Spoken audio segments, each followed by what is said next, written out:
So today, I'm going to be building my mama keyboard. The board we'll be using is the Royal Kludge 84 with Gateron brown switches, and inside is a USB-C wire, some spare switches, magnetic feet for the board, the user manual, and the board itself. The reason why I chose Gateron browns is because my mom is not an enthusiast, so I decided to give her something decent.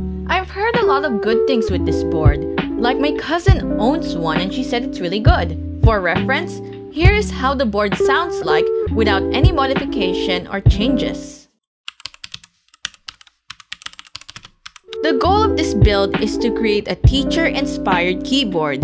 The keycaps we'll be using is the KB Defense OSA Profile PBT die sub block color keycaps, which are technically like Lego-ish inspired. And we also have this Apple Artesian as the escape key, because you know, teachers likes apples.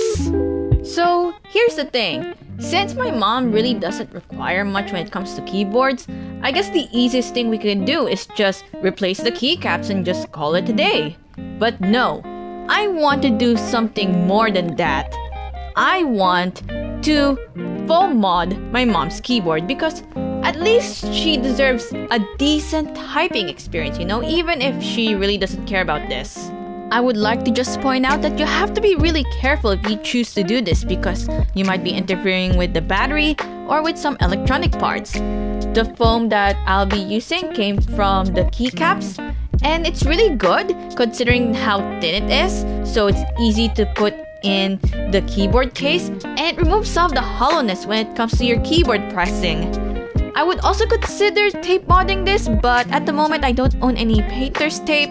Plus I heard this massive rumor about when you put tape mods on keyboards with batteries and other electronic components like LED lights, it might cause a fire and I'm afraid to do that, so I might as well pass for now.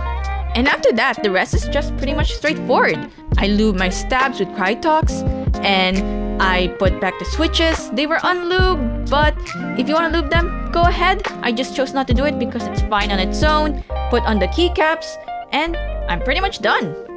Overall, this keyboard is good for those who are looking for a budget keyboard but with decent quality.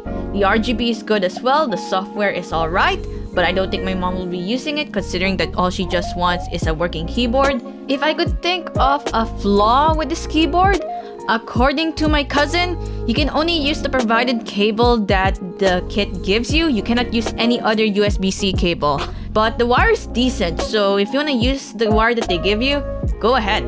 And yeah, that's pretty much all to it. If you want to get this keyboard, I bought this in AliExpress. I think I will have a link on that down below alongside with a bunch of other parts that I've used. Also, side note, I've been making music recently. I just released a new song earlier this year called Reunite. Feel free to check it out. Links down below to that as well as for the video. And yeah, I hope you enjoyed this. So if you want to see more keyboard builds, feel free to press like, subscribe, and hit that notification bell. And don't forget to comment down below. My name is Kludge out. And here is a sound test of the modded keyboard. Bye!